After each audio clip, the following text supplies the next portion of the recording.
proper genuine 4955. So how many horsepower is it? It's like the ultimate machinery shed though, isn't it? There's a Vaderstad drill that's come into the market that's on demonstration. Well, sorry, they're using it for a demonstration 4.7 miles away. So I'm going to go and have a quick look at that, and then I've got an NFU meeting at 10. So we'll go and see what this drill's like. Yeah, let's hold the button, that, isn't it?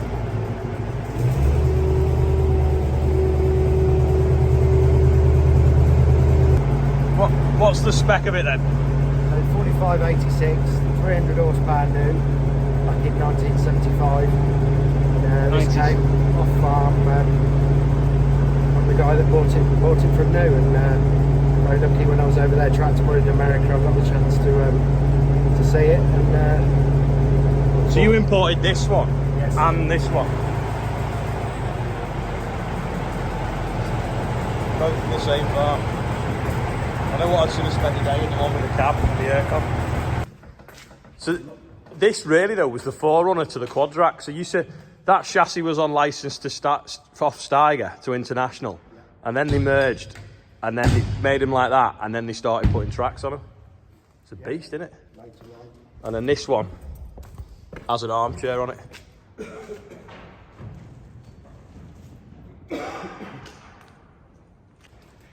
So that's a proper genuine 4955, jeweled up as well. American cast Weights. Yeah, it's the real deal. It's one of the late ones though, isn't it, with the side exhaust? From what we're told, I think it was one of the last that Bruce Hopkins sold in Warwickshire. And it's lived on this farm all its life. Yep. Amazing. Looks a beast with the jewels on. It's a little bit dusty, but when it's cleaned up, I can assure you it looks like. Again, it's probably never had a night out, has it? No. GPS as well, eh? No, it's never been out. Right, cold start, off we go.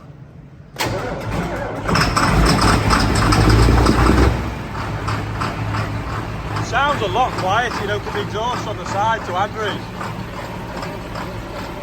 Yeah, it's here. So, how many horsepower is it when it's got the head on? When everything's all there, and we're running about 125 psi boost pressure and pouring lots of methanol and water injection in, it's be 4,000 to 300. Well, you wonder how it doesn't rip the tyres in half. Where's the turbo then round the side?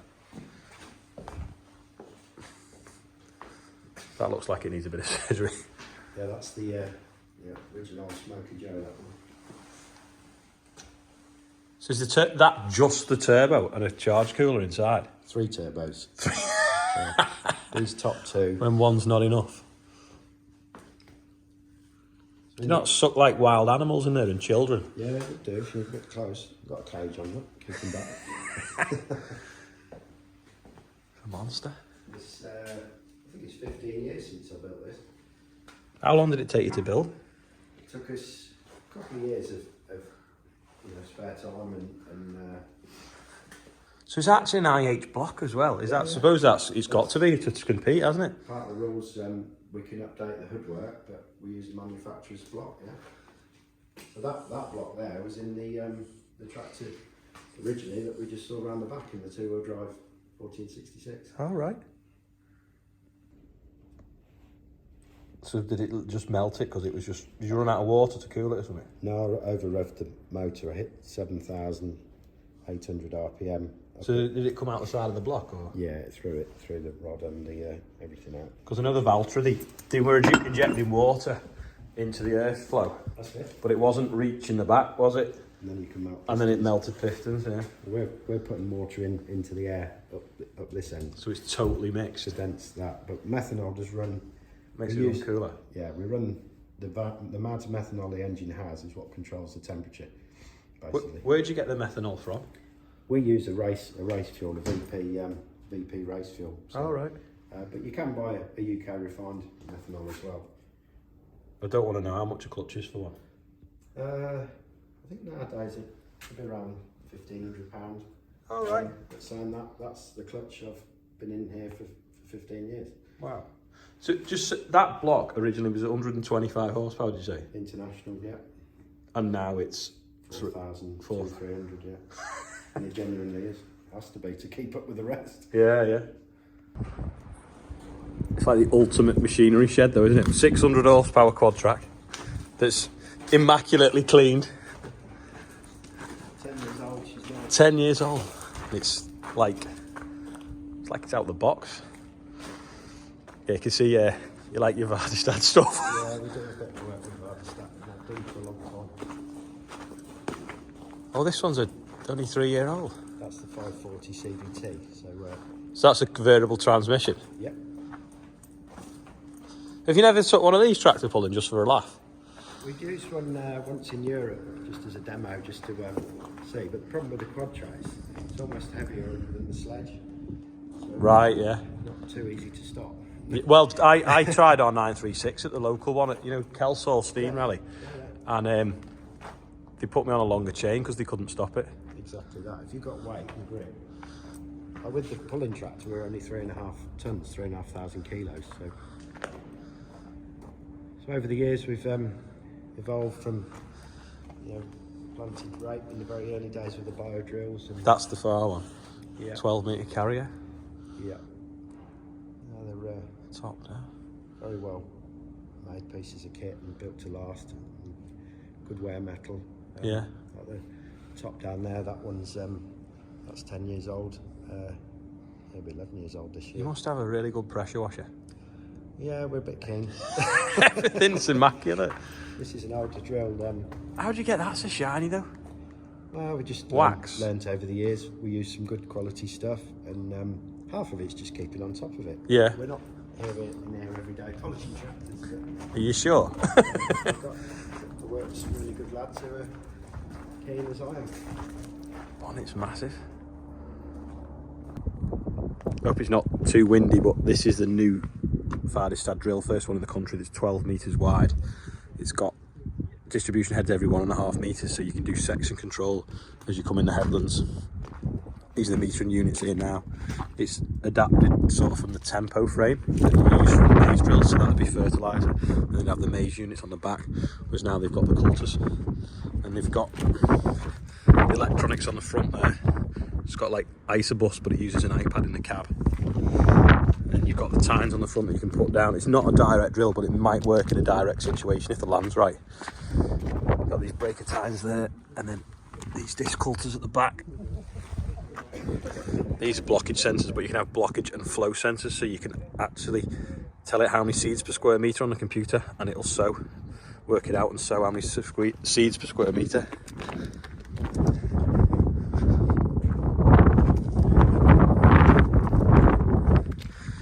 Covering hardware.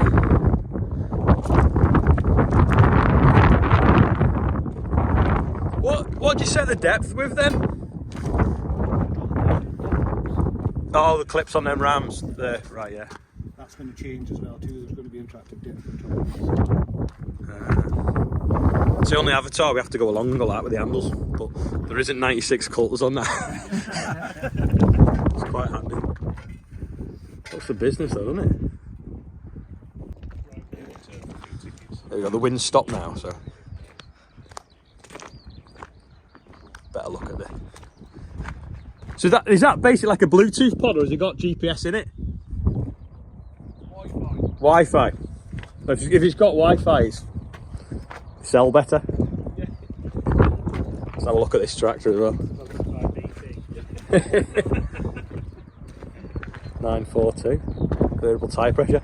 I'll put a link to the video of that drill working underneath this video anyway.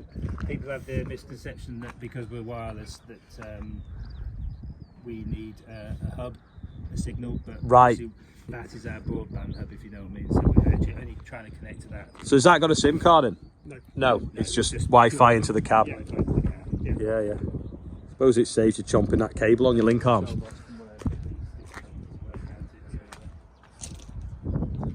50 metres away, wow.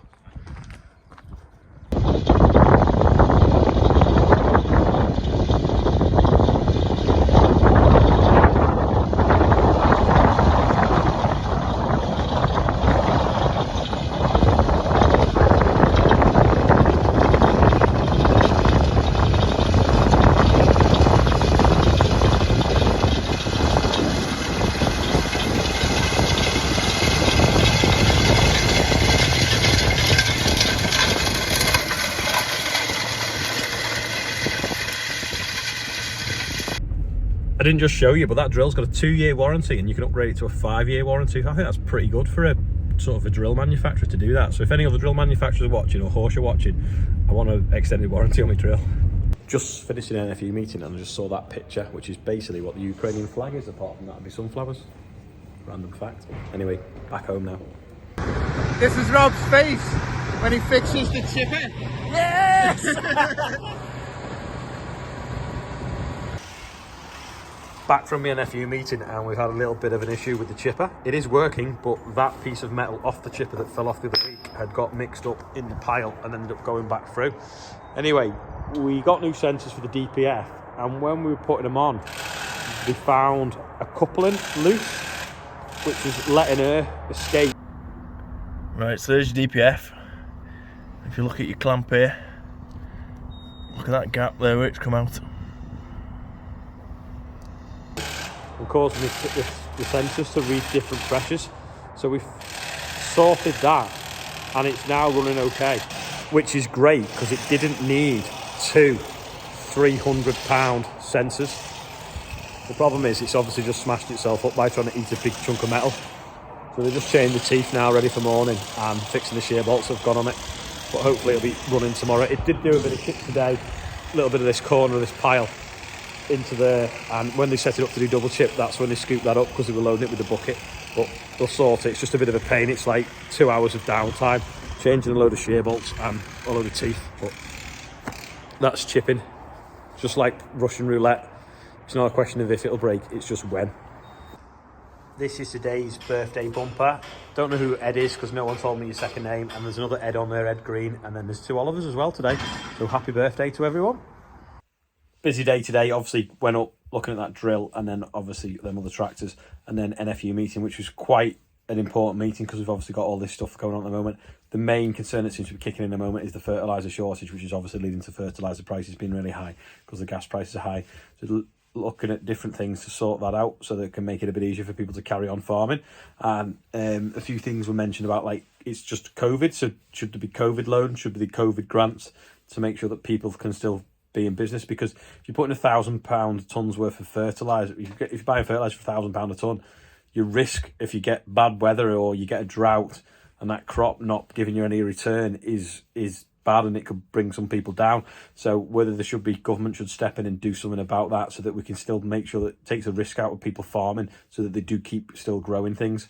I mean, this year's sort of done and dusted. Stuff's in the ground, fertiliser, most people have got fertiliser, and there's good prices for the last crop, not so much for the one that's in the ground. And then going forwards, come September, there's going to be some tough decisions whether things are worth planting if the costs are that high. But there again, if the grain price is up as well, maybe not so bad. If you do the maths at the moment, it's still economical to do it. But like I say, there's a lot more risk in the job. So thanks for watching today. Hope you enjoyed it, and I'll see you all tomorrow. Yeah, one last thing. Brymore School, that was at last Friday. They've got a lambing day on Saturday that's free to go to if you want to go up there and see around the school and the lambing. So I said I'd mention it.